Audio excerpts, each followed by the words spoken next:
A mafia boss disguised himself as a customer in his own restaurant and froze when he heard 3 words from a pale, exhausted waitress. "You look tired," just 3 simple words, but they were spoken so naturally that Vincent Moretti froze for a moment, his espresso cup halfway to his lips. No one had ever dared to say something like that to him, not his enemies, not his allies, not even the men who had pledged their lives to serve him.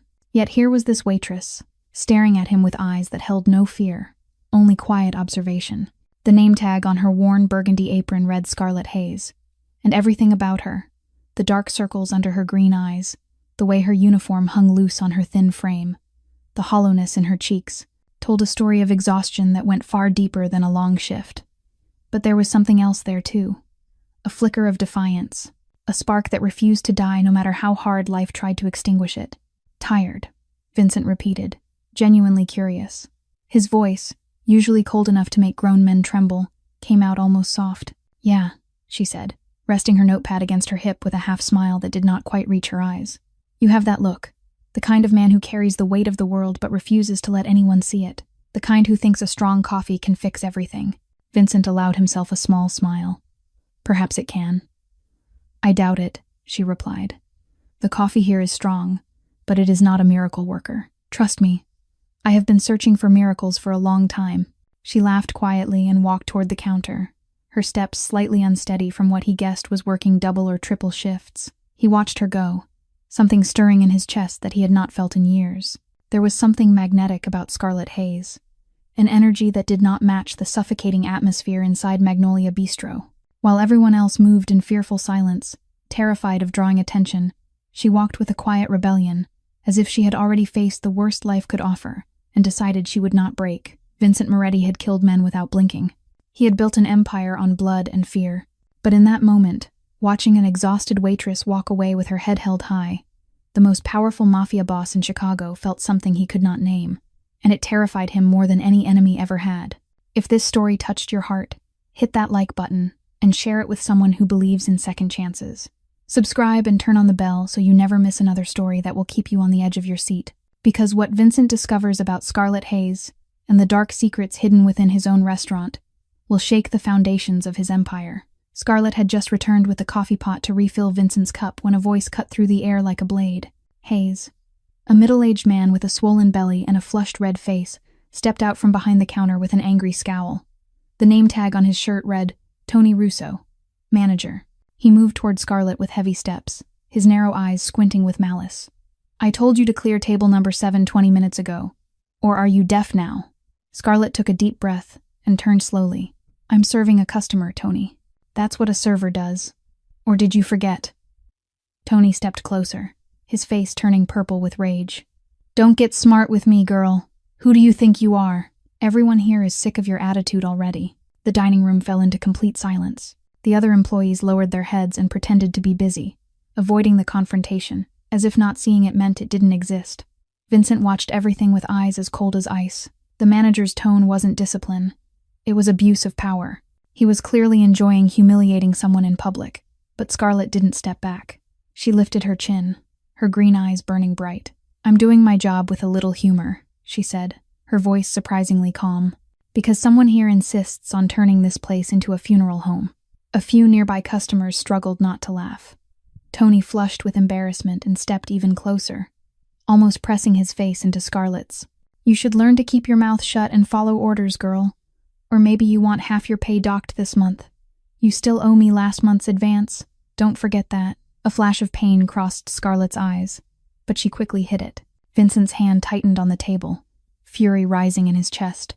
He wanted to stand up, wanted to show this bastard who he was talking to, but he couldn't. Not yet. He was here to observe, to understand, not to break his cover. But what he saw made his anger boil. "Funny, Tony," Scarlet replied, her half-smile still on her lips even though her voice trembled slightly. "Keeping my mouth shut and obeying orders isn't in my job description." Tony's eyes widened. "One more smart remark, Hayes, and you'll be serving coffee out on the sidewalk." "Better than serving you," she replied, turning her back on him. Tony looked around and caught Vincent's gaze as if searching for agreement from a customer. "Ladies and gentlemen, I apologize. Some staff don't understand what respect is." Vincent set his cup down and looked straight into Tony's eyes with a look that his enemies would recognize instantly. I think the service here is excellent, he said calmly, but there was something in his voice that made Tony swallow. Actually, she's the only one here who truly smiles. Tony opened his mouth to say something but then closed it again. Something in this customer's eyes unsettled him, a danger hidden beneath an ordinary exterior. He turned away, muttered something, and walked into the kitchen. Scarlett exhaled and looked at Vincent. Sorry about that scene. He likes to turn the morning shift into a nightmare. No need to apologize, Vincent replied, his eyes softening when he looked at her. You handled that very well. Oh, I practice every day, she said with a tired smile. If sarcasm were an art form, I'd have a whole collection of trophies by now. She tilted her head and rested the tray on her hip. Would you like more coffee? Only if it comes with another inspirational speech. Scarlett chuckled softly, and for the first time that smile reached her eyes. Then you'll have to pay extra for that. How much? One smile, she answered, and Vincent smiled, truly smiled, perhaps for the first time in weeks. As she walked away, he noticed something else. The energy in the diner changed when Scarlett was nearby. Even under pressure, she made everything feel lighter. Customers seemed more at ease, but there was something else in the air too. Fear. The other employees moved as if walking on glass, their eyes constantly flicking toward the kitchen door, where Tony could appear at any moment. Vincent took a sip of coffee and thought. Magnolia Bistro had a soul, hidden, suffocated, and its name was Scarlett Hayes. The question was who was dimming her light, and why a restaurant that belonged to him was being ruled by fear without him ever knowing it. That night, Vincent didn't go home. He sat in his black sedan, parked a few blocks away from the restaurant, and waited. He didn't know why he was doing this. Vincent Moretti wasn't the kind of man who waited for anyone. He gave orders and other people waited for him, but there was something about Scarlett Hayes that wouldn't let him leave. Maybe it was the way she stood straight in front of Tony even though she was clearly exhausted. Maybe it was the complete lack of fear in her eyes when she looked at him. Or maybe it was what she had said about searching for miracles for a very long time. The clock struck 9 in the evening when Scarlett stepped out of the back door of Magnolia Bistro. She had traded her apron for a thin, worn jacket, and her shoulders were slumped with fatigue. But instead of going home, she almost ran toward the bus stop. Vincent signaled his driver to follow from a distance. The bus took Scarlett to St. Mary's Hospital in the southern part of the city. Vincent watched her walk into the oncology ward, her legs trembling but still pushing forward. He waited outside with a strange feeling rising in his chest. Through the glass, he saw Scarlett sitting beside the bed of an elderly woman, thin and frail, her head wrapped in a scarf to hide the hair loss from chemotherapy. That woman had to be her mother. Scarlett held her mother's hand and said something that made the woman smile weakly. Then she bent down and kissed her mother's forehead, her shoulders shaking as if she were trying to hold back tears. Vincent turned away.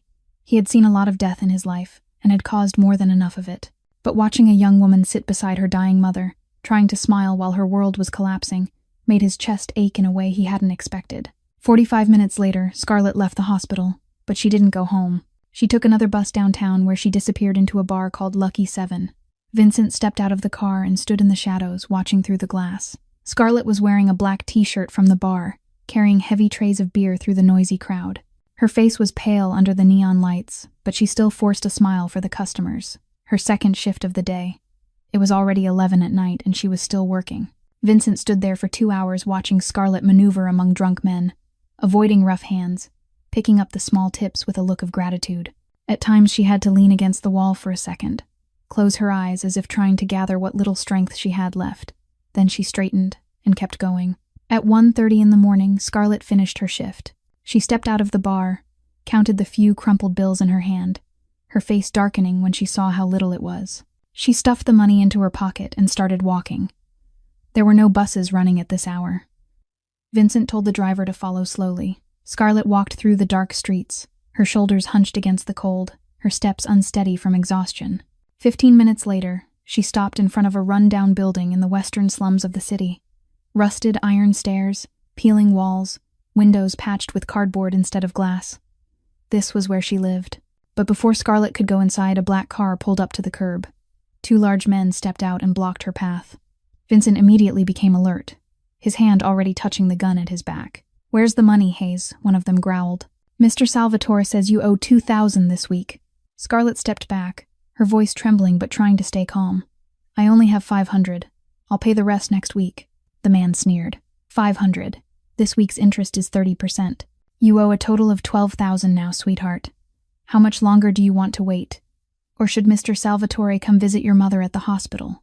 Scarlett's face went white. She pulled all the money from her pocket and handed it to them with shaking hands. Please, don't touch my mother. I'll pay, I promise. The man snatched the money, counted it, then spat on the ground in front of her. Next week, the full amount, or don't blame us. The two men got back into the car and vanished into the night. Scarlett stood there for a long moment, her shoulders trembling. Then she slowly sank down onto the step, hugged her knees, and cried without making a sound. Vincent sat in the car, his fists clenched so tightly his knuckles were white.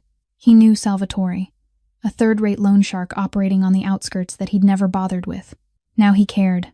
The clock read 2:15 in the morning when Scarlett finally stood up, wiped her tears, and went inside the building. The light in her apartment came on for a moment, and then went dark. Vincent stayed there, staring up at the black window. In his mind, every piece fell into place. That girl was carrying the whole world on her shoulders. A mother with cancer, crushing debt, working herself to exhaustion, and still being humiliated every day by that bastard manager. And yet she still smiled, still held her head high, still joked about searching for miracles. Vincent Moretti had lived 37 years, believing in nothing but power and control. But tonight, watching a 27-year-old woman almost collapse and still refuse to kneel, he felt something inside him change, and he knew what he had to do next. The next morning, Vincent sat in his private office on the top floor of Moretti Tower. The wide glass windows looked out over the whole of Chicago, the city he ruled from the shadows. But today he wasn't looking outside. He was thinking about a slum apartment, a hospital, and a girl crying in the middle of the night. He picked up the phone. Marco, come to my office. Now. 5 minutes later, Marco DeLuca walked in. 35 years old, tall, with a scarred face and the sharp eyes of a man who had survived countless battles. Marco had been Vincent's right hand for 10 years, the only person Vincent trusted completely. You called, boss. Vincent turned his chair and looked straight into Marco's eyes. I need you to do something for me. Create a false identity. The name is Jack Romano, 37 years old, unemployed, looking for a waiter job. Marco blinked, surprise crossing his usually cold face. A waiter. You said a waiter. That's right. At Magnolia Bistro. I'm going to work there for 1 month. Marco stepped forward, his voice urgent. Boss, this is too dangerous. The Castellano family is still looking for a chance to strike. If they find you somewhere without protection, they won't miss the opportunity. You can't risk your life like this. Vincent stood up and walked to the window. He looked down at the city below, where millions of people were living lives he had never truly understood. Reports and numbers don't show me the truth. Marco, I need to see it with my own eyes. I need to understand what's happening from the inside. What is it about that restaurant that makes you care so much? Marco asked, his eyes narrowing. Or is it someone there? Vincent was silent for a long time. Marco knew his boss too well, could read what wasn't being said. Finally, Vincent turned back. The manager there, Tony Russo. There's something wrong with him. I want to find out for myself. And there's an employee there. She's in trouble with Salvatore, the loan shark in the West. Marco nodded slowly, his expression showing he understood more than Vincent had said. Salvatore is a small fish. I can deal with him in 1 night. Not yet, Vincent said. Not now. I don't want her to know. I don't want anyone to know who I am. Marco sighed, knowing that when Vincent had decided no one could change his mind. Then at least let me arrange covert protection. 2 men watching from a distance, 24 hours a day. If there's any sign of danger, they'll intervene immediately. Vincent nodded. Fine, but they must be absolutely discreet. No one can notice, especially her. Marco looked at his boss for a long moment, then opened his mouth as if to say something, but stopped. In the end, he only nodded. I'll prepare everything. Tomorrow, Jack Romano will officially apply for the job. Vincent turned back to the window. Thank you, Marco. Marco paused at the door and turned back. Boss, I've followed you for 10 years. I've never seen you care about anyone like this. Whoever she is, I hope she's worth it. Then Marco left, leaving Vincent alone with his thoughts.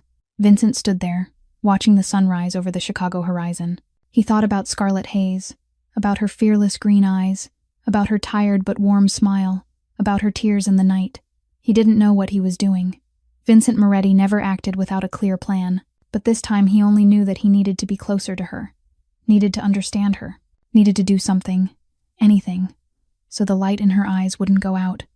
And if that meant taking off the boss's coat and becoming an ordinary waiter, then he was willing. For the first time in 37 years, Vincent Moretti would live like a normal man, and he didn't know that this decision would completely change his life in ways he could never have imagined. The next day, Vincent parked the old sedan Marco had prepared 3 blocks away from the restaurant. He wore faded jeans, a simple white shirt, and worn sneakers. Looking into the rearview mirror, he barely recognized himself. No expensive suit, no Rolex watch, no cold eyes of a boss, only Jack Romano, an unemployed man looking for work. He took a deep breath and walked into Magnolia Bistro. Tony Russo was standing at the cash register and looked up at Vincent with open contempt. "You're that new guy Jack Romano asking for a job." "Huh. Yes, sir," Vincent replied, trying to keep his voice humble. "I really need this job." Tony looked him up and down, his nose wrinkling as if he smelled something rotten. "You look useless." "But fine. I'm short-handed. Minimum wage. No tips for the first week. Make mistakes and I dock your pay. Understand?" Vincent swallowed the anger rising in his throat and nodded. "I understand, sir." Tony threw him a wrinkled apron. "Go clean the toilets. Then take out the trash in the back. Only after that can you serve tables." Vincent took the apron and walked to the back of the restaurant. He had never cleaned a toilet in his life. He had never done anything with his own hands except hold a gun and sign death sentences. But today he knelt on the filthy bathroom floor, took a scrub brush, and began to work. The smell of chemicals stung his nose. His knees ached against the hard tiles, but he didn't stop. An hour later, as he was struggling with the heavy trash bins in the alley behind the restaurant, a familiar voice called out, "Hey, you're new, right?" Vincent turned and saw Scarlett standing in the back doorway, a trash bag in her hand. She frowned when she saw him trying to drag a bin that was too heavy. "Let me help you. Do you know the trick? Kick the bottom lightly, then pull. It makes it much easier." She stepped forward and showed him. Vincent copied her and the bin moved more easily. He looked at her. "Thank you. It's nothing." Scarlett smiled, though the dark circles under her eyes from the night before were still there. The first day is always the hardest. Tony likes to test new people by giving them the worst jobs. If you survive this week, things get easier. Or you quit like most people, she added with a bitter smile. Vincent looked at her, remembering the image of her crying on the step the night before. "What about you? How long have you been here?" 8 months, Scarlett answered. "Long enough to know how to avoid Tony and long enough to know this isn't my dream. But the tips here are decent, and I need every cent." She said it gently, without complaint, simply stating a fact. Vincent felt his chest tighten. How much she was carrying and still able to speak of it so calmly. They finished the trash together. Then Scarlett led him inside, showed him how to carry trays, how to take orders, how to remember table numbers. She was surprisingly patient, explaining every small detail without showing any annoyance. "The most important tip," she whispered, "is don't let Tony see you happy. He hates that. Keep your head down, work, and save your smile for the customers." Vincent couldn't help a soft laugh. "Sounds like a survival strategy." "Exactly," Scarlett laughed. "This place is a battlefield. The only problem is the enemy is your boss." At lunchtime, Vincent was finally allowed to serve tables. He was so clumsy he almost spilled coffee on a customer. His hands shook carrying the heavy trays. His feet ached from standing constantly. Every time he made a mistake, Tony appeared, scolding him in front of everyone. "Are you an idiot? Who taught you to carry trays like that? A 5-year-old could do better than you." Vincent clenched his teeth and endured it, the anger burning in his chest, but he forced it down. He looked at the other employees and saw them lower their heads, avoid looking, afraid. This was the life they had to endure every day. This was the life Scarlett had to endure, while also worrying about her sick mother, her younger sister, and the loan sharks. For the first time in his life, Vincent understood what helplessness felt like. He, the most powerful man in Chicago, was standing here being humiliated by a third-rate manager and couldn't do anything. But that helplessness showed him something more valuable. During the break, Scarlett shared half her sandwich with him. "I don't need it," Vincent said. "You do," she replied. "You didn't eat breakfast, I saw, and the afternoon is long. Trust me, you won't survive a day here without energy." Vincent took the sandwich and looked at her. It was just a cheap sandwich, but to him it was worth more than any lavish banquet he had ever attended, because it was shared by someone who had almost nothing and still chose to give. They sat in the kitchen corner eating in silence. Scarlett talked about her younger sister, Lily, 16 years old, in her final year of high school and dreaming of going to college. She spoke about wanting her sister to have a better life, not to struggle the way she had. Vincent listened, his heart aching with every word. "What about you?" Scarlett asked. Do you have family? Vincent was silent for a moment. No, he said. No one left. Scarlett looked at him, her green eyes softening. I know that feeling, she said gently.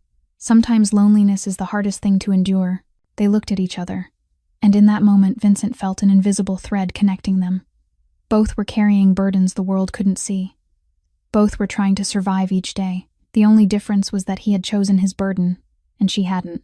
1 week passed, and Vincent had begun to grow accustomed to the rhythm of Magnolia Bistro. He learned how to carry trays without spilling, memorized the table numbers, and most importantly learned how to avoid Tony when he was in one of his rages. But he wasn't here just to be a waiter. He watched, he listened, he remembered every smallest detail, and what he discovered made his blood boil. It started one late evening when Vincent volunteered to stay behind and clean up. Most of the staff had gone home, and only Tony was left in the back office. Vincent pretended to mop the floor near the office door, his ears straining to listen. Tony's voice came through the half-open door. Yes, this month 300,000. I've cleaned it all already. Mr. Castellano can rest assured. Vincent froze, his hand tightening on the mop. Castellano. The name cut into him like a knife. Dante Castellano. The boss of the rival family. The man who had tried to kill him 3 times in the past 5 years. The man he had sworn to wipe out completely. And now he discovered that Castellano's hunting dog was sitting inside his own restaurant. Tony went on. No one suspects a thing. The real owner never comes here anyway. He only looks at the reports and I control all the reports. Easy as candy. A sharp laugh followed, and then the call ended. Vincent stepped back and hid in the shadows. He understood everything. Tony wasn't just a bad manager. He was a spy, a traitor. He was using Vincent's restaurant to launder money for his enemy right under his nose. Over the following days, Vincent quietly gathered evidence. He slipped into the office when Tony was gone and photographed the ledger pages.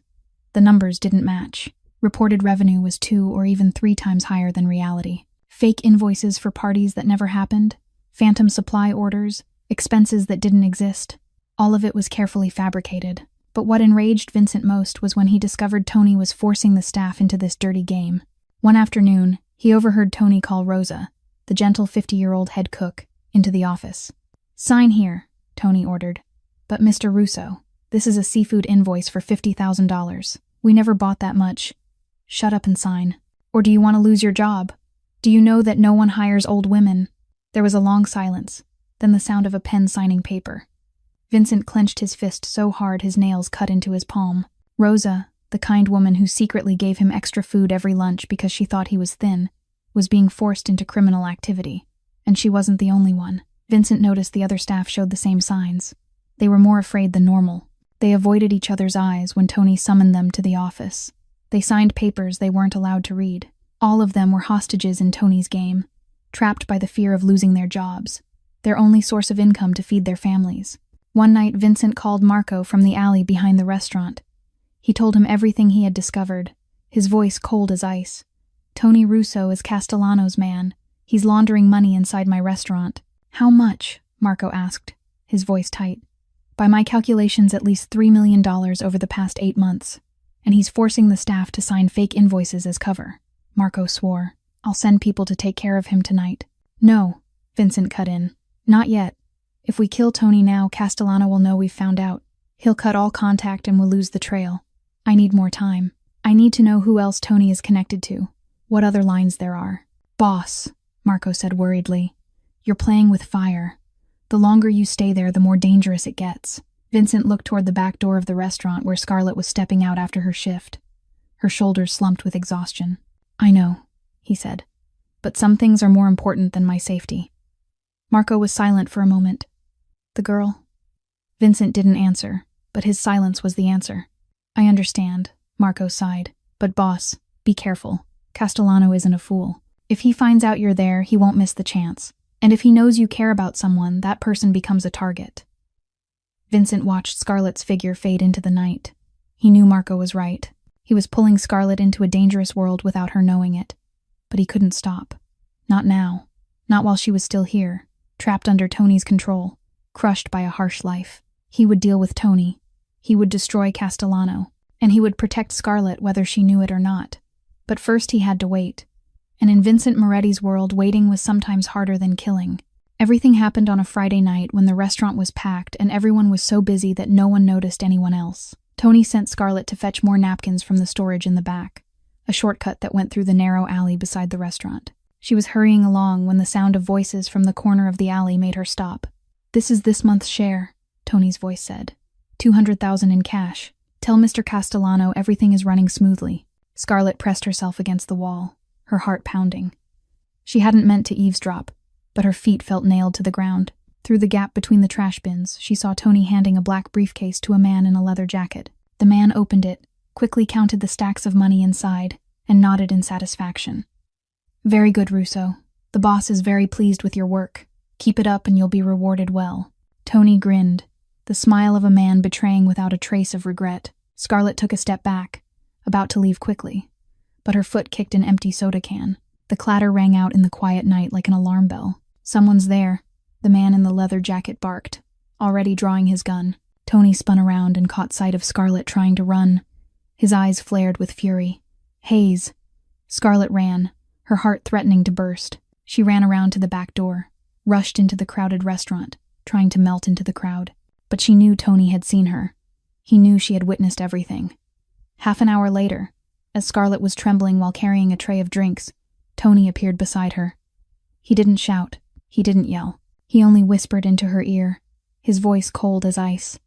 "Come to my office. Now." Scarlett wanted to refuse, wanted to run, but Tony's eyes told her that running would only make things worse. She set the tray down and followed him, her legs feeling like cotton. In the office, Tony closed the door and turned to her. "What did you see out there?" "I didn't see anything," Scarlett said, trying to keep her voice calm while panic screamed inside her. "I was just getting napkins." "Don't lie to me," Tony snarled, stepping close to her face. "I saw you standing there. I saw you run. You think I'm stupid?" Scarlett swallowed, her body trembling. "I swear I didn't see anything.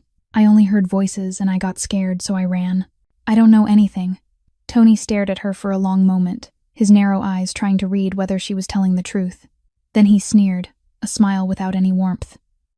"All right, I'll believe you. Once. But listen carefully, girl. If you dare say one word about what you saw or didn't see to anyone, including that Jack you like to talk to, then not only you but your mother in the hospital and your pretty little sister will have trouble. Do you understand?" Scarlett felt the blood in her veins freeze. He knew about her mother. He knew about Lily. "I understand," she whispered, her voice barely audible. Tony nodded in satisfaction. "Good. Now get out there and work. And remember, I have eyes everywhere." Scarlett left the office, her legs almost giving out. She went into the bathroom, locked the door, and cried without a sound. She didn't know what she had stumbled into, but she knew it was dangerous, very dangerous. Vincent saw Scarlett come out of Tony's office, her face white as paper. He saw her rush into the bathroom and knew something had happened. But he couldn't ask.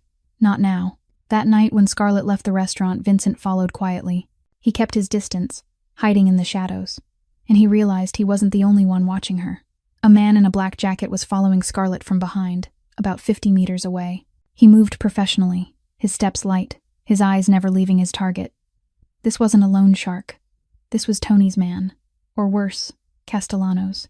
Vincent felt rage rise in his chest. The Mafia boss's instincts surged awake. He sped up, moving through dark alleys he had memorized on the nights he had followed Scarlett before. He cut ahead, circled around, and waited. The tail stepped into the dark alley. His eyes still fixed on Scarlett's distant figure. He didn't notice the shadow moving in from behind until it was too late. Vincent struck fast.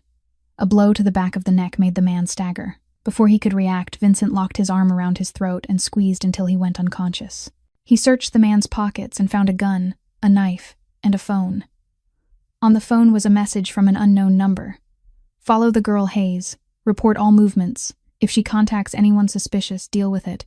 Vincent deleted the message, smashed the phone, then dragged the unconscious man into a dark corner of the alley. He called Marco. "Come to the alley between Oak Street and 7th Street. There's a package that needs to be cleaned up."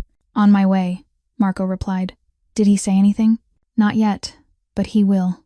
Vincent looked toward Scarlett, stepping into her building, safe, unaware of what had just happened. "And Marco," he added, "increase protection, 24/7. No one gets near her." "Understood, boss." Vincent stood in the shadows watching Scarlett's window until the light came on, then went out. She was safely home. He let out a long breath, but his heart was still pounding. Tonight he had protected her without her knowing, but he knew this was only the beginning. Tony had made his move, and Castellano wouldn't stop. A war was coming, and Scarlett Hayes, whether she wanted it or not, was already at the center of the storm. In the days after what happened with Tony, Scarlett changed. She became quieter, her smile appeared less often, and her eyes always held a hint of worry whenever she glanced toward the office door. Vincent noticed, and he began to stay close to her in the most subtle ways. He volunteered for extra hours whenever she worked late. He arranged to be assigned to tables near her section. He watched her when she wasn't looking, making sure she was all right. And slowly those small moments became a habit neither of them spoke about, but both understood. One night after the restaurant closed, Scarlett sat alone at the corner table, her head bowed, her shoulders trembling. Vincent walked over and sat across from her without a word. She looked up, her eyes red. "You're not going home." "Not yet," he said gently. "You're not either." Scarlett gave a sad smile and wiped her tears quickly. "I just need a minute. Some days everything is too much, you know." "I know," Vincent said, his voice softer than ever. "Tell me about it, if you want." Scarlett looked at him for a long moment, as if deciding whether she could trust him. Then she sighed and began to speak. "My mother," she said, her voice catching. "The doctors say she doesn't have much time left. Maybe a few months, maybe a few weeks. They're not sure. Every day I go to the hospital, I'm afraid it'll be the last time I see her." Vincent was silent, his heart aching. He remembered the image of Scarlett by her mother's bed, trying to smile while her world was falling apart. "And the worst part," Scarlett continued, "is that I can't do anything. I don't have money for better treatments. I can only watch her slowly fade away and pretend everything will be all right. Every night I go home I have to smile at Lily, tell her mom will get better. But I know it's a lie, and I hate myself for that." She stopped, tears running down her cheeks. Vincent reached out, hesitated for a second, then gently took her hand. Her hand was cold and small in his. "You're not lying," he said. "You're protecting your sister. That's what people who love each other do." Scarlett looked at his hand holding hers, but she didn't pull away. "What about you?" she asked softly. "Do you have family? You once said you have no one left." Vincent was quiet, his eyes darkening. It had been a long time since he had spoken of this to anyone. But looking at Scarlett, at the trust in her green eyes, he felt like sharing. "At least a part. My mother died when I was 12, he said, his voice low and distant. "She was the only one who truly loved me. She taught me how to cook, how to read, how to look at the world with curiosity instead of fear. Then one day, she was gone, and I lost everything." Scarlett squeezed his hand. "I'm sorry. That must have been so painful for a child." Vincent nodded, but he didn't tell the rest. He didn't say that his father had killed his mother in a drunken rage, that he had witnessed it all from the crack of a closet door, that he had sworn revenge and carried it out 10 years later. Those things were too dark, too brutal to speak aloud. He didn't want Scarlett to look at him with fear. "What did you do after that?" Scarlett asked. "How did you survive?" Vincent looked at her, a sad smile touching his lips. "I learned how to become strong. I built everything from nothing. I told myself I'd never let anyone hurt me again." He paused and looked into her eyes. "But sometimes strength also means loneliness." Scarlett nodded as if she understood exactly what he meant. They sat there in silence for a long time, their hands still joined, neither wanting to be the first to let go. Finally, Scarlett smiled, the first smile in days that truly reached her eyes. "Thank you, Jack. Thank you for listening to me. I don't know why, but when I'm with you, everything feels a little lighter." Vincent felt his heart stumble. She called him Jack, the false name, the unreal identity, and it hurt because he was lying to her every day. "Let me walk you home," he said, standing up. "It's late." Scarlett shook her head. "You don't have to. I'm used to walking alone." "I know," Vincent said, "but you don't have to be alone tonight." They left the restaurant together and walked through the late Chicago night. Scarlett talked about Lily, about her dream of going to college, about how she'd do anything to give her sister a better future. Vincent listened, sometimes asking questions, sometimes just walking beside her. When they reached Scarlett's building, she turned to him. "You know something, Jack," she said. "You're different from the men I've known." "Different how?" he asked carefully. Scarlett tilted her head, thinking, "I don't know.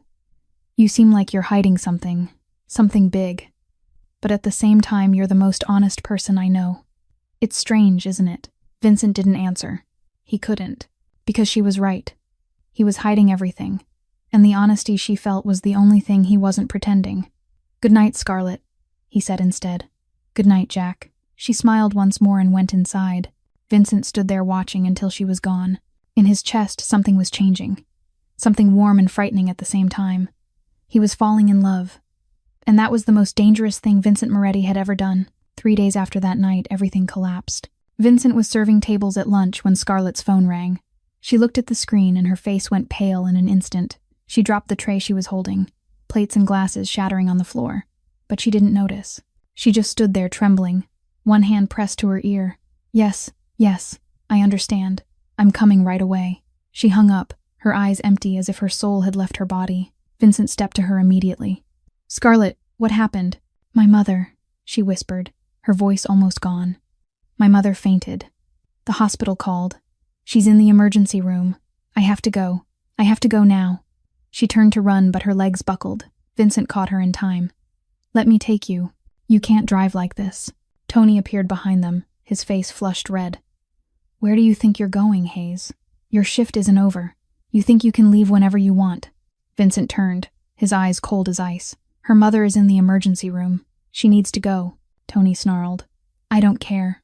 If she walks out that door, she's fired." Vincent stepped close to Tony's face, his voice low and dangerous. "She's going. And if you fire her for this, you'll regret it." Something in Vincent's eyes made Tony step back. He opened his mouth to say something, but then closed it, turned away, and muttered to himself. Vincent took Scarlett's hand and led her outside. He called a taxi because he couldn't let her see Marco's car parked nearby. On the ride to the hospital, Scarlett sat in silence, staring out the window but not really seeing anything. Her lips moved as if in prayer. Vincent sat beside her, saying nothing, just holding her hand tightly. When they reached St. Mary's Hospital, Scarlett rushed inside like a storm. Vincent ran after her to the oncology ward where a doctor was waiting with a grave expression. "Are you family of Margaret Hayes?" "Yes, I'm her daughter," Scarlett said breathlessly. "How is my mother?" The doctor sighed. "She's stable, but the situation is very serious. The tumor has grown faster than we expected. She needs emergency surgery to remove it. Otherwise, she won't make it through the week." Scarlett clutched the doctor's sleeve. "Then do the surgery. Please, do whatever is necessary." The doctor looked at her with compassion. "The surgery is very complex and very expensive. The estimated cost is around $200,000, including aftercare and medication. Her insurance won't cover it. I need you to confirm the financial arrangements before we can proceed." Scarlett's face went white. 200,000. She repeated the number as if it were a foreign language. "Yes," the doctor nodded. "I know it's a large amount. You can speak to the finance office about options, but I have to be honest, time is very limited." The doctor left, leaving Scarlett standing like a statue. Vincent looked at her, his heart tightening painfully. $200,000. For him, it was what he could spend on a single dinner. For Scarlett, it was an unimaginable fortune. "Scarlett," he began, but she stepped back, leaned against the wall, and slowly slid down to sit on the floor. 200,000, she whispered, staring into nothing. "I don't have 200,000. I still owe over 12,000, and that's not even counting the interest that grows every hour. I work 16 hours a day, and it's still not enough to pay my mother's monthly bills. 200,000. What am I going to do? What am I going to do?" And then she cried. Not the silent crying of before, but a broken sobbing. The crying of someone who had endured too much and finally couldn't hold it in anymore. She hugged her knees, her body shaking, tears streaming down her face. Vincent knelt beside her and pulled her into his arms. She cried into his chest, her sobs echoing in the empty hallway. He said nothing, only held her tightly, one hand gently stroking her hair. In his mind, the decision had been made from the first second. He wouldn't let this happen. He wouldn't let her lose her mother because of money. 10 minutes later, when Scarlett had calmed a little and gone into her mother's room, Vincent stepped into the hallway, took out his phone, and called Marco. "Marco," he said quietly, "I need you to do something. Right now." "What do you need, boss?" "Contact the charity fund we sponsor, the one for cancer patients. Transfer $250,000 to St. Mary's Hospital, designated for Margaret Hayes. Make sure it's completely anonymous. No one can know where the money came from." "Understood," Marco replied immediately. It'll be done within 2 hours. Vincent hung up and looked through the glass into the room where Scarlett was sitting by her mother's bed, holding her hand and crying. He knew he couldn't tell her the truth. She wouldn't accept the money if she knew. She was too proud, too self-respecting for that, but he didn't care. He would protect her in his own way, whether she knew it or not, whether she wanted it or not. 2 hours later, a nurse entered the room with a surprised expression. "Miss Hayes, there's good news. Your mother's surgery and treatment have been fully paid for." Scarlett looked up, her eyes swollen from crying. "What? How? Who?" "An anonymous charity," the nurse said. "They left no name. Only said they wanted to help cancer patients in need. Your mother was one of those selected." Scarlett looked at the nurse, then at her mother, then toward the door where Vincent was standing watching from a distance. She didn't understand what was happening, but for the first time in many months she felt that maybe miracles really did exist. Vincent turned away, a faint smile touching his lips. It was the least he could do, and she would never know. 1 week after the surgery, Scarlett's mother had stabilized and was recovering well. But the relief didn't last long, because Tony noticed the change in Scarlett. She seemed less anxious, less bowed, and that unsettled him because he liked his employees afraid and broken, and he hated seeing hope in them. So one afternoon near the end of the shift, he called Scarlett into his office and told her to close the door. She did, unease rising in her chest, standing at a careful distance with her back near the door in case she had to run. Tony leaned back in his chair with his feet on the desk and looked at her like prey. He said he'd heard her mother had surgery paid for by some charity, and how lucky that was. Scarlett said nothing and only watched him cautiously. Then he reminded her she still owed Salvatore, $12,000 plus interest, now $15,000, and her wages barely covered food. So what was she going to do? Scarlett said she'd pay and only needed time. Tony laughed and stepped closer and said Salvatore wasn't patient, but he could help her and lend her the money with no interest. Scarlett asked what he wanted in return. He stepped so close she could smell smoke and alcohol and said slowly that she had to obey him and do whatever he told her. Anything. Then he lifted his hand and brushed her cheek. Scarlett recoiled into the door, while he said she understood what he meant and that she had no choice, and either she obeyed or Salvatore would deal with her mother and sister. Scarlett felt sick and wanted to cry and scream, but instead she looked straight at him and said no. Tony snarled, and she repeated no and said she'd rather die than let him touch her, and if he harmed her family she'd go to the police and tell them everything she knew. Tony's face twisted with rage and he struck her, knocking her to the floor. Then he grabbed her hair and dragged her up, shouting that he'd teach her respect.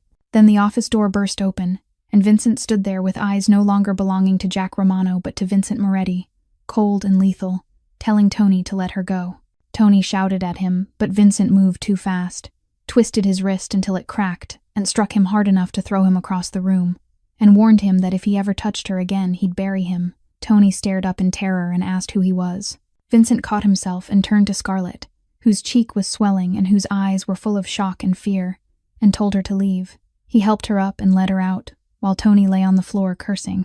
Outside, Scarlett stopped and asked how he'd done that so easily, and who he really was. Vincent said only that he was someone who couldn't watch her be hurt, and that was all she needed to know. Scarlett looked at him with doubt, but thanked him and walked into the night, leaving Vincent alone with his anger and his growing fear because she'd begun to suspect, and one day the truth would come out, and he could only hope she wouldn't look at him with disgust when it did, even though deep down he knew that hope was fragile. Scarlett didn't go home that night. She couldn't. Her hands were still shaking, her cheek was still swollen and burning, and in her mind the sound of Tony's slap and the image of Vincent taking him down in seconds kept echoing over and over. She was afraid to go home alone. She was afraid Tony would have someone follow her. She was afraid of everything. So when Vincent offered to take her to his apartment so she could rest, she agreed without hesitation. Jack Romano's apartment was on the 3rd floor of an old building, small but clean and warm, a place Marco had prepared with only the basic necessities so Vincent could live like an ordinary man, nothing luxurious, nothing that revealed who he really was. Scarlett sat on the worn sofa and hugged a pillow to her chest like a child seeking safety. Vincent made her a cup of hot tea and placed it gently in her hands. "Drink this," he said. "You need to rest." Scarlett took a sip and felt the warmth spread through her throat. Then she looked up and caught the worried look in his eyes. "You don't have to do all this for me," she said softly. "You don't owe me anything." "I know," Vincent replied as he sat beside her, "but I want to." "Why?" Scarlett asked, looking straight into his eyes. "Why do you care about me this much? We've only known each other for a few weeks. You barely know anything about me, and yet you're willing to fight the manager for me, willing to risk your job for me. Why? Vincent was silent for a long time.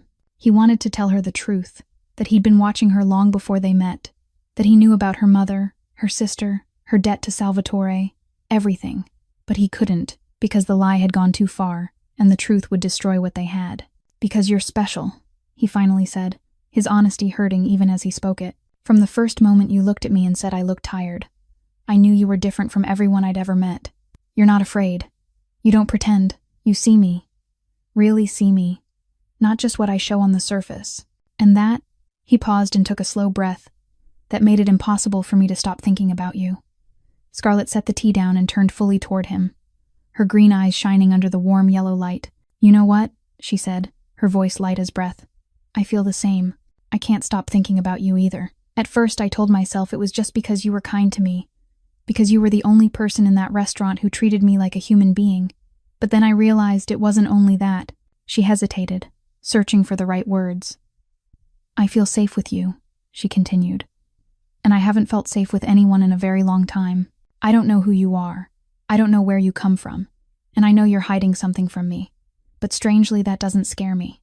The only thing that scares me is that one day you'll disappear and I'll be alone again like before. Vincent felt his heart tighten painfully. She trusted him even knowing he was hiding something. She opened herself to him even knowing he wasn't fully honest. And that made him feel more guilty than anything he'd ever done. Scarlett, he said, his voice rough, you shouldn't trust me this much. I don't deserve it. Why? She asked, tilting her head. Because I've done terrible things, Vincent said, his eyes darkening. I'm not a good man. I've done things you'd be disgusted by if you knew.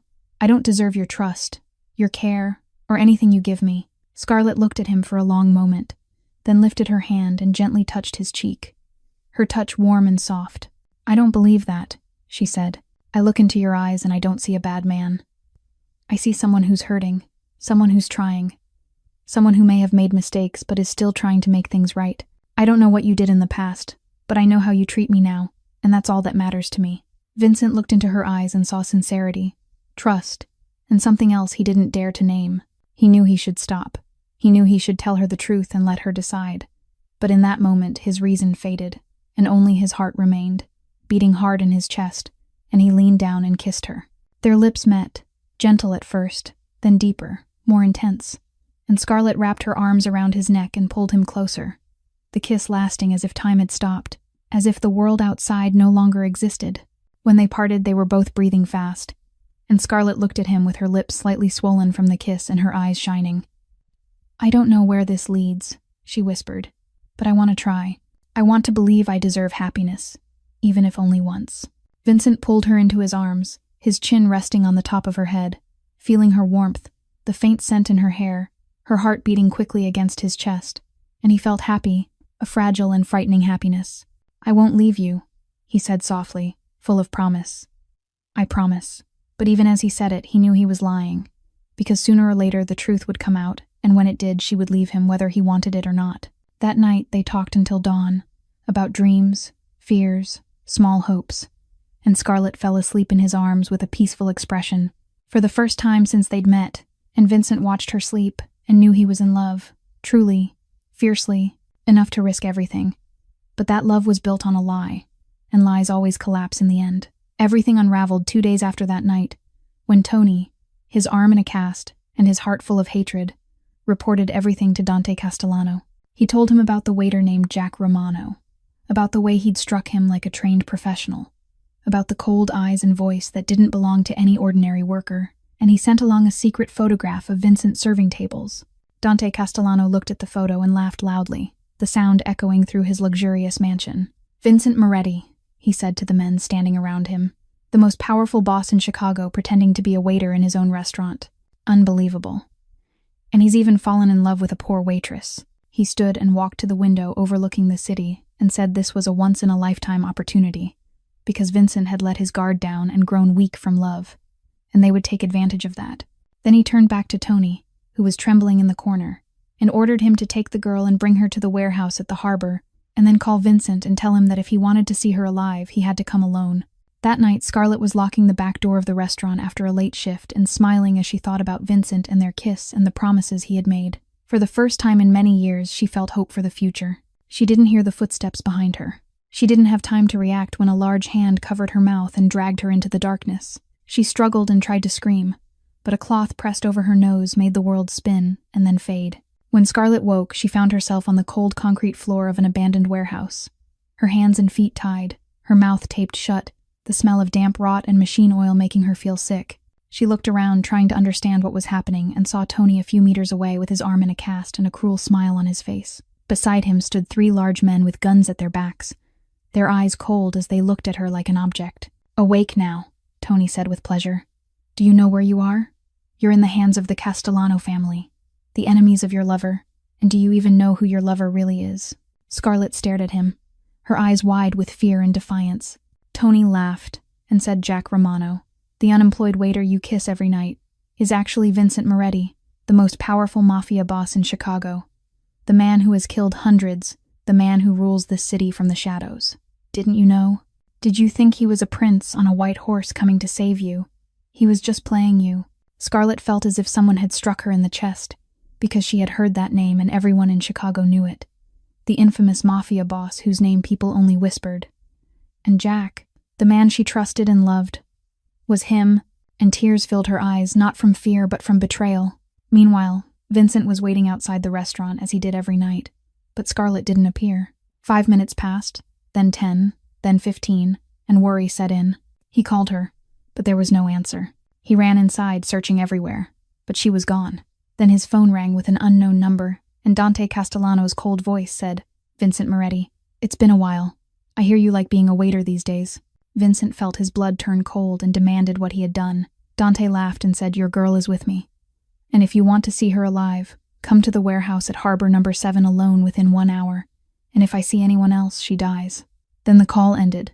Vincent stood there, shaking with rage because he'd been careless and distracted by love, and now Scarlett was paying for his mistake. He called Marco and told him to gather everyone and everything and go to Harbor number 7 within 45 minutes, because Castellano had Scarlett. When Marco warned that Castellano said to come alone, Vincent said he didn't care, and that if Castellano wanted war, he'd get war, and Vincent would burn all of Chicago if he had to bring her back. Then Vincent stepped into the night with eyes no longer belonging to Jack Romano, the gentle, loving waiter, but to Vincent Moretti, the ruthless boss who wouldn't hesitate. "Wait for me, Scarlett," he whispered into the dark. "I'm coming to save you, and anyone who dared to touch you will beg to die." 40 minutes later, Harbor number 7 lay in darkness. The abandoned warehouses stood still like enormous ghosts. The smell of sea salt and machine oil drifted through the cold air. Vincent stood in the shadows, his eyes scanning every hidden corner. Beside him were Marco and 20 men of the Moretti family, all heavily armed and ready for war. "Castellano has 15 men inside," Marco said quietly through his earpiece. "Scarlett is being held on the 2nd floor on the eastern side. Tony Russo is with her." Vincent nodded, his eyes cold as ice. "Group 1 go around the back. Group 2 follow me through the front entrance. The objective is Scarlett. Anyone in the way is taken out without question. Tony Russo is mine." The teams moved in silence like shadows. Vincent led the main group with a gun in his hand that felt cold and familiar. He hadn't held a gun in weeks. He'd tried to live like a normal man, but tonight he was back to who he really was, and who he really was a killer. The first shot rang out when a guard spotted them. Then chaos exploded. Bullets tore through the air. There were shouts and cries and bodies hitting the concrete floor. Vincent moved like a killing machine, and every shot found its mark. He didn't hesitate, and he didn't feel mercy, because in his mind there was only one thought: Scarlett. He had to save her at any cost. The firefight lasted 10 minutes, though. To Vincent, it felt like a lifetime. When the last gunshot faded, the warehouse floor was soaked in blood and bodies. 12 of Castellano's men were down. 3 of Vincent's were wounded, but none were dead. Vincent ran up the stairs with Marco close behind.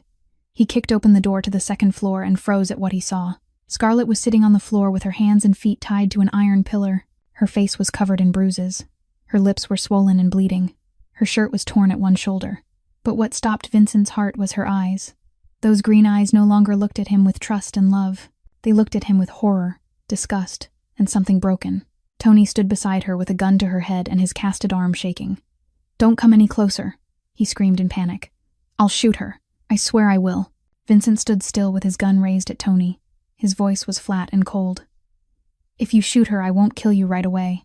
I'll keep you alive and torture you every day until you beg to die, and I won't let you die." I'll keep you alive in pain for the rest of your life." Tony looked into Vincent's eyes and saw the truth. He saw death, cruelty, and something even worse than hell. His hands began to shake and the gun trembled, but instead of surrendering, he laughed wildly and turned to Scarlett and shouted, "Do you hear that? This is your lover, Vincent Moretti, the most infamous mafia boss in Chicago, the man who has killed hundreds, the man who tortures people to death. Did you think he loved you? He was just playing with you. You're just his toy." "Enough!" Vincent roared and fired. The bullet tore through Tony's shoulder. He screamed and dropped the gun. Marco rushed in, kicked the weapon away, and pinned Tony to the floor. Vincent ran to Scarlett and knelt in front of her. His hands were shaking as he untied her, and his heart was breaking as he saw her injuries. "Scarlett," he said softly, "are you hurt? Let me take you to the hospital." Scarlett said nothing and only stared at him with tears filling her eyes. When he reached to touch her, she flinched as if he were a venomous snake. "Don't touch me," she said, her voice shaking but firm. "Don't ever touch me again." "Scarlett," Vincent begged, "I can explain. It's not what you think, not what I think." She laughed bitterly through tears. "So you're not Vincent Moretti. You're not a mafia boss. You haven't killed people. Is everything he said a lie?" Vincent opened his mouth, but no words came. He couldn't lie to her anymore. Not now. Not after everything. "I am," he said finally in pain. "I'm Vincent Moretti, and I've killed people. Many people. I'm not a good man. I never was." Scarlett closed her eyes as if that confirmation were the final knife in her heart. When she opened them, everything had changed. There was no love left. No hope. Only a cold emptiness. She stood up unsteadily and pushed Vincent's hand away when he tried to help her. "I don't need you," she said, each word a bullet in his heart. "I don't need a killer to save me. I don't need your lies. I don't need anything from you ever again." She walked away, stumbling and hurting, but still walking. She didn't look back even once. Vincent knelt there, watching her disappear into the night. Around him were bodies and the thick smell of blood. This was his world. This was who he really was. And the only woman who had ever made him feel human was gone forever. Marco came to stand beside him and put a hand on his shoulder but said nothing. There was nothing to say. Vincent Moretti, the most powerful boss in Chicago, had won the battle that night, but he had lost the most precious thing of all. And that was the greatest defeat of his life. Vincent ran after Scarlett out of the warehouse. She was stumbling along the road toward the harbor, her legs shaking, her body still aching from Tony's blows. But she didn't stop. She kept walking, as if stopping would make her collapse completely. "Scarlett," Vincent called, hurrying to her side. "Please let me take you to the hospital. You're hurt. You need care." Scarlett stopped and turned to look at him. In the dim light of the street lamps, her face, covered in bruises, looked even more painful. But it was her eyes that tore Vincent apart from the inside. "Don't say my name like that," she said, each word like a knife in his heart. "You don't have that right. You never did." "Scarlett," he begged. "I said don't say my name," she shouted, her voice breaking. "I'm not your Scarlett. I never was. This was all a lie. From beginning to end, it was all just a sick game by a bored mafia boss." "No," Vincent said, his voice thick with pain. "It wasn't like that. I never meant to deceive you. I went to the restaurant to see what was going on, and then I met you, and everything changed. I didn't mean to love you. I didn't mean to let it go this far, but I did love you, truly, and I didn't know how to stop." Scarlett laughed, a bitter, wounded sound. "Love. You say you love me. A killer says he loves. That's almost funny. Do you even know what love is, Vincent? Or whatever name you're using? Love is truth. Love is trust. Love can't be built on lies. You looked into my eyes every day and told me you were Jack Romano, an unemployed man looking for work. You listened to me talk about my mother, my sister, my pain, and you kept lying. You kissed me, held me, promised you wouldn't leave me, while knowing it was all false. Is that love? Is that how you love someone?" Vincent had no words. Every excuse was meaningless against the pain in her eyes. He knew he was wrong from the start, and he couldn't undo it. "And the hospital money for my mother," Scarlett continued, her voice trembling. "The anonymous charity. That was you too, wasn't it?" Vincent said nothing, and that silence was the answer. Scarlett nodded as tears ran down her face. "Of course it was you. I wondered why a miracle like that would happen. Turns out there are no miracles. Just the money of a mafia boss trying to buy the feelings of a poor waitress." "I didn't buy you," Vincent said painfully. "I only wanted to help you. I couldn't watch you suffer and do nothing. Help. Scarlett repeated as if the word tasted bitter. You helped me with money earned from killing, from smuggling, and God knows what else. Do you think I want that money? Do you think I'd thank you for using dirty money to save my mother? She stepped closer, her eyes burning through tears. I'd rather let my mother die than take anything from a murderer like you. Do you hear me? I'd rather die than owe you anything. The words struck Vincent like bullets to the heart. He stood there unable to argue, unable to defend himself. Because she was right. He was a killer. His money was dirty. And no matter how much he loved her, that wouldn't change who he was. I only want to ask you one thing, Scarlett said, her voice suddenly soft, and that softness hurt more than her anger. The moments between us, the nights we talked, the times you shared your childhood and your pain, that kiss, were any of those real? Or were they all just part of the game? Vincent looked into her eyes and wanted to say it was all real, that he'd truly opened himself to her, truly shared things he'd never told anyone, that his love for her was the only thing that wasn't false in all those weeks. But he couldn't say it, because he didn't know if it was enough. Because even if his feelings were real, the ground they grew on was a lie. He came to her under another name, another life, another truth, and how could he call his love real when he hadn't even dared to tell her who he was? His silence stretched on, and with each second, Scarlett understood more. Her tears fell silently, and she just stood there looking at him with dead eyes. I understand now, she said at last, her voice empty. Goodbye, Vincent Moretti. Thank you for teaching me what it feels like to be betrayed by the one you trust the most. I'll never forget this lesson. She turned and walked away. This time she didn't stumble. She walked steadily, as if the pain itself had given her strength. Vincent wanted to run after her, to take her hand, to say he was sorry, and he'd do anything to be forgiven, but his feet were rooted to the ground, and he only stood there watching her grow smaller and smaller until she disappeared into the night. Marco came to his side and put a hand on his shoulder and said they should go. Vincent didn't answer. He kept staring into the darkness where Scarlett had vanished, and inside his chest his heart was breaking apart piece by piece, because he'd built his empire on the blood and tears of others, and tonight he was paying with his own. Scarlett disappeared from Chicago the next day. She didn't return to Magnolia Bistro, didn't clear out her locker, didn't say goodbye to Rosa or anyone else. She simply vanished as if she'd never existed. She took her mother and Lily to a small town on the outskirts, rented a cheap apartment, and found work as a waitress in a modest diner. A new life began, but it wasn't easier. Every night, after Lily had fallen asleep and her mother was resting, Scarlett sat alone by the window and cried. She cried for the betrayal. She cried for the lies. But what hurt her most was that she cried because she missed him. She missed Jack's smile when he first learned how to carry a tray. She missed the gentleness in his eyes when he listened to her talk about her mother. She missed the warmth of his arms on the night they first kissed. She hated herself for still remembering those things. She hated herself because part of her still loved him, even knowing who he was, even knowing what he'd done. She wondered if she was broken for still feeling something for a killer. Meanwhile, in Chicago, Vincent Moretti was turning into a monster.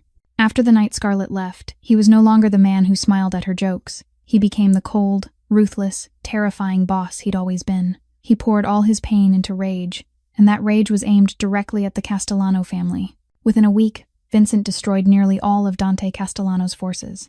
He showed no mercy, offered no negotiations, gave no one a chance to surrender. Everyone involved in Scarlett's kidnapping died, one by one, in ways that made even Marco shudder.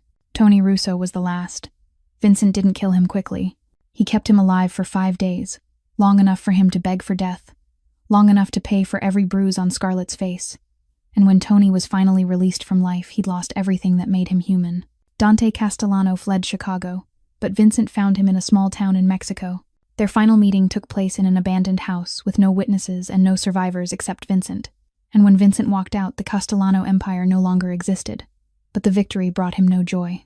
Every night he sat alone in his vast penthouse with a drink in his hand, looking out over the city he ruled, thinking about Scarlett, about the green eyes that once looked at him with love, about the smile that once made his heart soften, wondering where she was, whether she was safe, whether she was happy. He knew Marco was watching over her from afar to keep her safe, but he never asked for details because he was afraid that if he knew too much, he wouldn't be able to stop himself from going to her, and she'd made herself clear that she didn't want to see him again.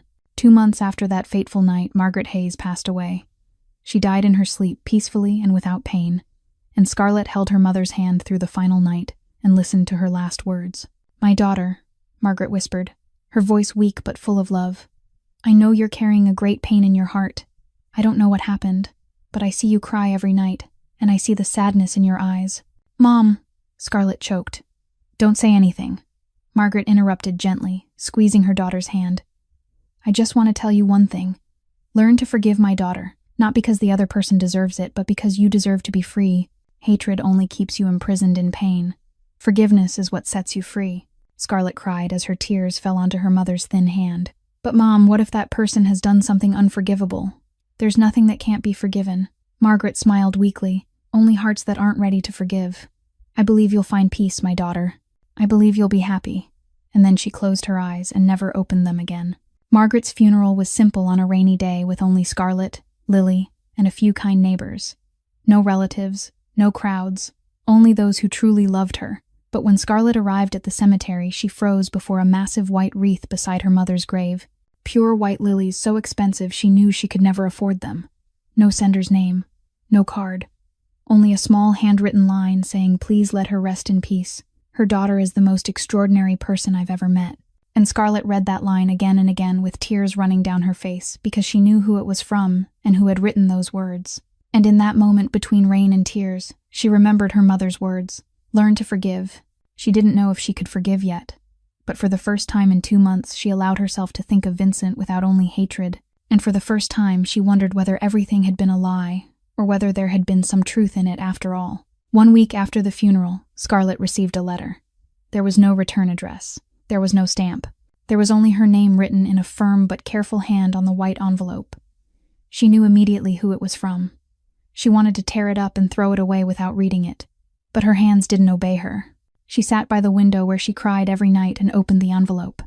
Inside were 5 handwritten pages in dark blue ink with steady letters as if each word had been weighed. Scarlett, the letter began. I'm not asking you to forgive me because I don't have the right to ask that. I only want you to know the truth. The whole truth. The things I should have told you long ago but was too cowardly to say. You asked me whether the moments between us were real. I couldn't answer you that night. Not because the answer was no, but because I didn't know how to make you believe me. But now that you're far away and I've got nothing left to lose, I'll tell you everything. I was born into a Mafia family. My father was a brutal boss, and my mother was a gentle woman forced into an arranged marriage. She loved me more than anything, and I loved her the same. She was the only light in my dark childhood. Then one night when I was 12, my father came home drunk. I heard shouting and crashing and my mother crying.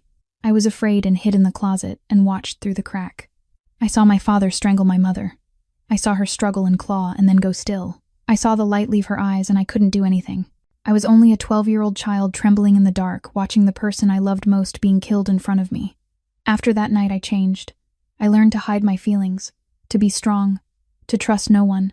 I swore I'd never be weak again. And when I was 18, I was strong enough to kill my father. I don't regret that. It was the first time I killed, but not the last. I built my empire on blood and bone, on fear and power. I became what I hated most, a monster like my father. And for nearly 20 years, I lived that way. Cold, ruthless, unable to believe in love or allow myself to love anyone. Then I met you. I came to Magnolia Bistro, only to see why the restaurant was failing. I had no other plan, but you looked at me and said I looked tired, and those 3 simple words changed everything. You were the first person who truly saw me. Not the boss, not the killer, but the man inside. You weren't afraid of me even when you didn't know who I was. You treated me like a normal person, and I'd forgotten what that felt like. I started watching you not for any dark reason, but because I couldn't stop thinking about you.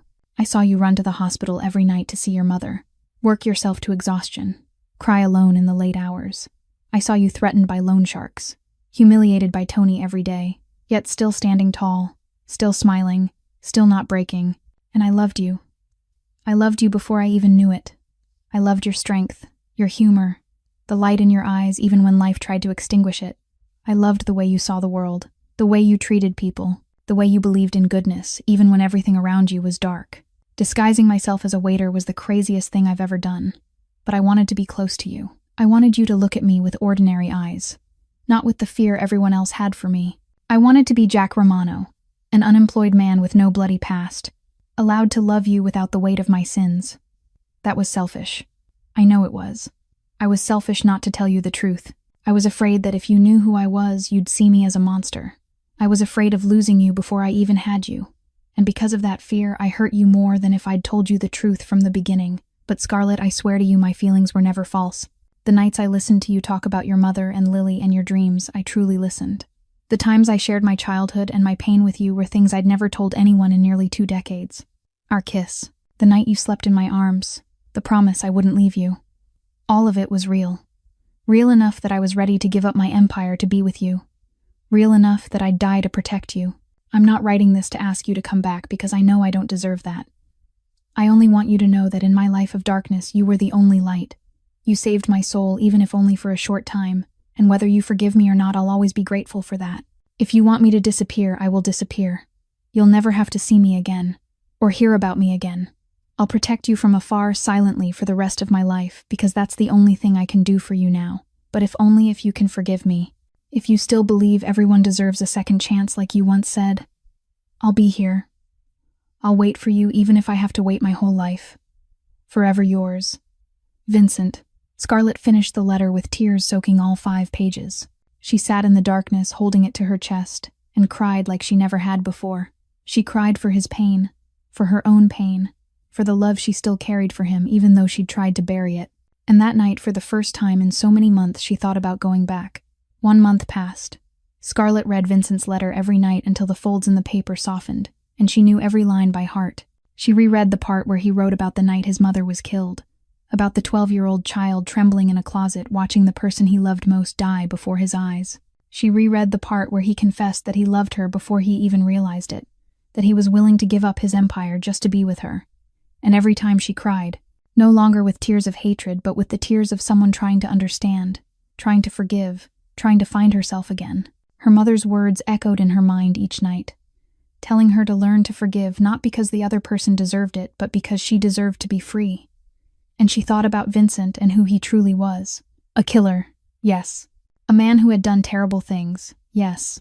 But also a boy who lost his mother. A man who had been alone for 19 years.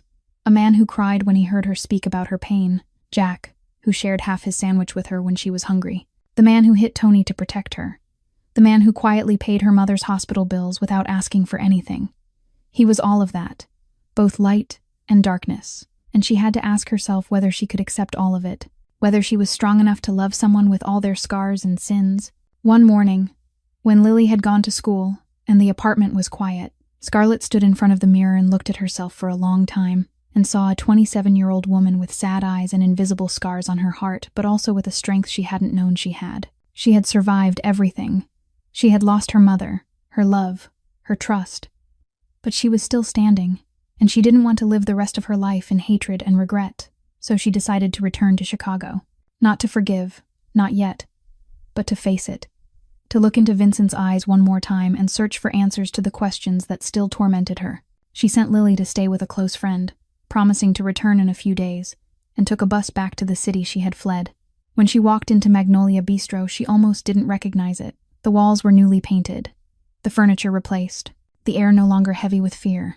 And Rosa, the head cook, saw her and cried out, "Scarlett," and ran to hug her, weeping and saying how much she'd missed her. Rosa told her that after she left, everything had changed. Tony had disappeared. No one knew where he'd gone. The real owner, Mr. Moretti, came every day. He fired the bad ones. He raised their pay. He fixed the place. But mostly he sat at the corner table Scarlett used to serve and stared at the door, waiting. Rosa whispered that he'd been waiting for months without asking anyone to find her. Just waiting. Scarlett felt tears rise in her eyes and walked toward the office and opened the door and saw Vincent sitting behind the desk. Not working. Just staring into nothing with empty, tired eyes. Thinner than before. Unshaven. Dark circles under his eyes.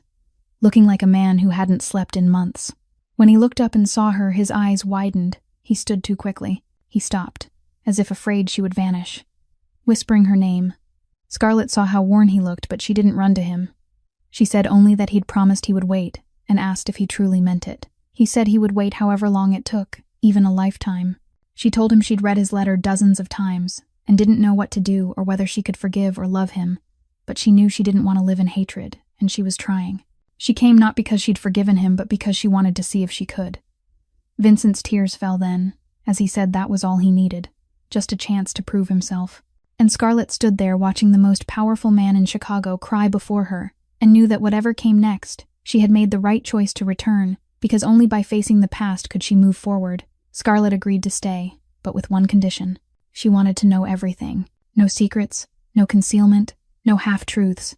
She wanted to know who Vincent Moretti truly was, what he had done, and how he ran his empire. If she was going to love a mafia boss, she would do it with her eyes open, not in the darkness of deception. Vincent agreed. He told her everything, the most brutal things, the darkest secrets, the sins he would carry for the rest of his life. There were nights when Scarlett cried after listening to him. There were days when she needed to be alone to think, but she didn't leave. She stayed, facing each truth one by one, slowly learning to accept the man he truly was, with all his light and all his darkness.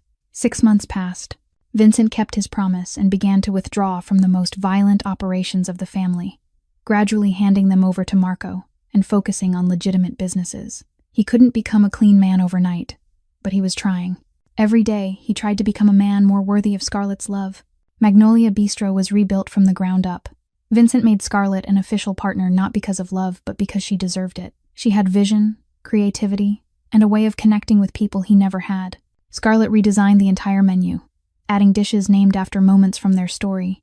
Forgiveness chicken because everyone deserves a second chance. Reconciliation, risotto rich and comforting the way things should be. Truth cake sweet but honest. And new beginning steak grilled to perfection at last. Each dish had a story, and customers loved that. Lily was accepted into university with a full scholarship, one Scarlett knew the source of, but didn't refuse this time, because she had learned that sometimes accepting help isn't weakness, but allowing those who love you to express that love in their own way. On the opening night of the new restaurant, Magnolia Bistro was full. Food critics, local business owners, loyal customers who had followed the restaurant's journey were all there. Rosa stood in the kitchen, proudly watching perfect plates go out. The new staff worked with smiles, no longer ruled by fear as they had been under Tony. Near the end of dinner, Vincent stood and took the microphone. He thanked the guests for coming, thanked the staff for their hard work, thanked Rosa for staying even after knowing the truth about him. And then he looked at Scarlett, who stood near the bar in surprise. 1 year ago, he said, his voice filling the silent room, I walked into this restaurant wearing a mask. I pretended to be someone else and lived a life that wasn't mine. Then I met a girl who saw through me with 3 simple words. You look tired. He stepped down and walked toward Scarlett as all eyes followed them. She taught me that success without heart is meaningless. She taught me that truth, no matter how painful, is better than lies. She taught me that real love is accepting someone with all their flaws and still choosing to stay. Vincent stopped in front of Scarlett and slowly went down on one knee. Scarlett raised her hand to her mouth as tears began to fall. He took out a small black velvet box and opened it, revealing a simple but shining diamond ring. Scarlett Hayes, he said softly, his voice trembling. You saved my soul. You gave me a reason to become better. You loved me knowing who I was, and that's the greatest miracle I've ever received. I don't deserve you, and I know that, but I'll spend my whole life trying to. Will you marry me? The room was so silent that the candles could be heard burning. Scarlett looked down at Vincent, the most powerful man in Chicago, kneeling before her with hope and fear in his eyes. She remembered everything they had been through, the lies, the betrayal, the pain, but also the long nights of talking, the gentle kisses, and a love that had survived the darkness. On one condition, she said, her voice trembling with a smile forming on her lips. I get to choose the wedding menu. The room exploded with laughter and applause. Vincent stood, slid the ring onto her finger, and kissed her as cheers filled the room. That night, they danced their first waltz as fiancés. Scarlett rested her head against Vincent's chest and whispered, Who would have thought? A waitress and a mafia boss. Vincent smiled, a former waitress. Now you're the head chef, business partner, and my future wife. And what are you? Scarlett asked. The luckiest man in the world, Vincent replied, kissing her forehead. And I'll spend my whole life proving it. They danced in candlelight, surrounded by the people they loved. Magnolia Bistro was no longer just a restaurant. It was the place where 2 lost souls found each other and found home. Their story reminds us that no one is perfect, and a person's past doesn't define their future. Forgiveness isn't forgetting what happened. It's choosing not to let the past control the present. True love is seeing both the light and the darkness in someone and choosing to stay. If this story touched your heart, please like and share this video with the people you love. Don't forget to subscribe and turn on notifications so you won't miss more stories like this. How did this story make you feel? Could you forgive someone the way Scarlett did? Leave a comment below because we'd truly love to hear what's in your heart. Thank you for being with us. We wish you and your family strength, happiness, and peace every day. Goodbye and see you in the next video.